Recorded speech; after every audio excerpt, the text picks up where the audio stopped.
Hey everyone, and welcome back to the channel. Today, we're diving into a topic that's super important but often overlooked. Why comparing our pain to others is actually holding us back from true empathy and healing. Have you ever found yourself thinking something like, I shouldn't feel this sad. Other people have it so much worse. Or maybe you've shared something you're struggling with, and someone replied, well, at least it's not as bad as what so-and-so is going through. It's a really common impulse. This need to rank our suffering on some imaginary scale. But here's the thing. Pain isn't a competition. There's no gold medal for having the worst experience. Let's get one thing straight right from the start. Your feelings are valid. Full stop. It doesn't matter if your problem seems big or small to someone else. If it hurts you, it matters. The first step to unlocking real empathy, both for ourselves and for others, is to acknowledge and validate our own emotions without that immediate comparison. When you feel sad, anxious, or hurt, just let that feeling exist. Sit with it. Tell yourself, it's okay to feel this way.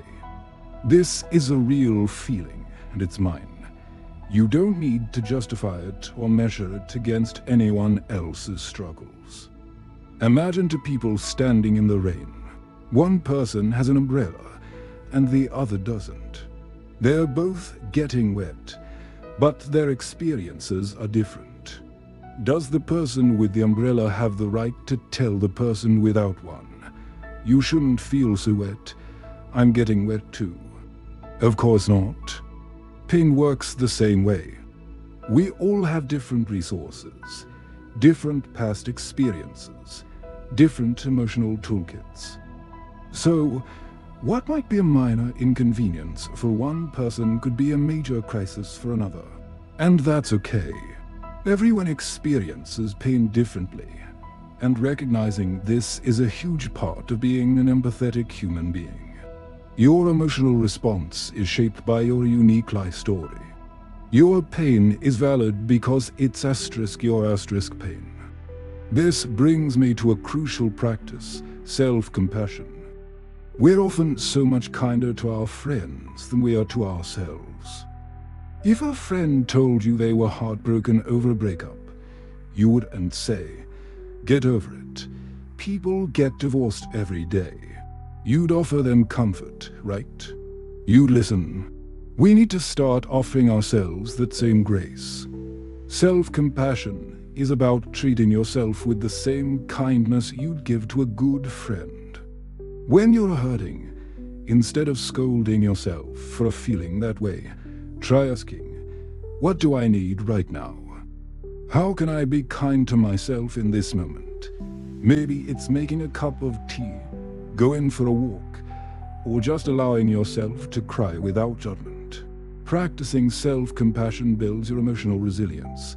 It's not selfish, it's essential for your well-being. When you are good at comforting yourself, you become much better at genuinely understanding and comforting others. So, how do we make this shift in our daily lives? It starts with changing our mindset from one of comparison to one of shared experience. Instead of thinking, my pain is less than theirs, try thinking, we both know what it feels like to hurt. This is the core of connection. When you see someone else suffering, you don't need to have gone through the exact same thing to connect with them. You can connect on the level of shared human emotion. You know what sadness feels like. You know what fear feels like. You know what loss feels like. That's the bridge. This shift from comparison to connection is incredibly powerful. It allows you to offer genuine support without minimizing your own feelings or theirs. It's about saying, I see you're in pain, and I'm here with you. Not my pain is bigger or smaller than yours. One of the most damaging things we do when we compare is that we minimize our own feelings. Every time you tell yourself you shouldn't feel a certain way because others have it worse, you're invalidating your own experience. You're essentially telling yourself that your emotions don't matter over time. This can lead to some serious issues.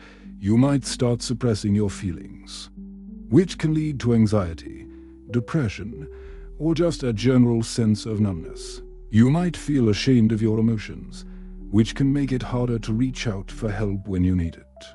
Think of your emotions as signals. They're telling you something important about your experience. If you ignore those signals because you think they're not loud enough, you're missing vital information about your own needs and well-being. Your feelings deserve to be heard, especially by you. Let's try a little thought experiment. The next time you catch yourself comparing your pain, I want you to pause, take a breath, and then I want you to say to yourself, "My feelings are valid." Then try to identify the core emotion. Is it sadness, fear, disappointment?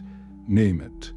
Then, instead of jumping to comparison, ask yourself, what is this feeling trying to tell me? This simple practice can completely reframe how you relate to your own emotional world. It moves you out of judgment and into curiosity and compassion. It's a skill, and like any skill, it takes practice. You won't be perfect at it overnight, but every time you do it, you're strengthening that muscle of self-compassion. And this doesn't just apply to how we view our own pain. It also changes how we respond to others. When a friend comes to you with a problem, resist the urge to immediately share a story about someone who had it worse, or even a time when you had it worse. That's not helpful. That's turning their moment of vulnerability into a competition. Instead, just listen. Validate their feelings. Say things like, "That sounds incredibly difficult," or "I'm so sorry you're going through that." You don't have to fix their problem. You just have to be a safe space for their pain to be seen and heard. This is true empathy. It's creating a space where feelings can exist without being ranked or judged. Ultimately, suffering is a universal part of the human experience, but our individual experiences of it are deeply personal. There's enough compassion in the world for everyone.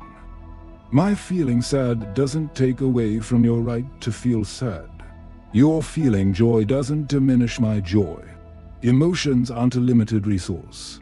By letting go of the comparison game, we open ourselves up to a deeper, more authentic connection with ourselves and with everyone around us. We learn that empathy isn't about measuring pain. It's about recognizing it in ourselves and in others, and meeting it with kindness.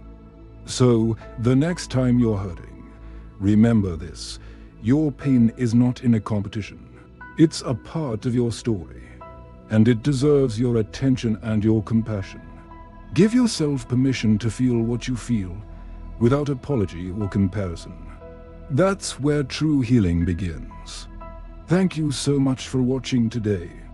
If this resonated with you, please give this video a thumbs up and share it with someone who might need to hear it. And don't forget to subscribe for more content on emotional well-being and personal growth. Let me know your thoughts in the comments below. Take care of yourselves, and I'll see you in the next one.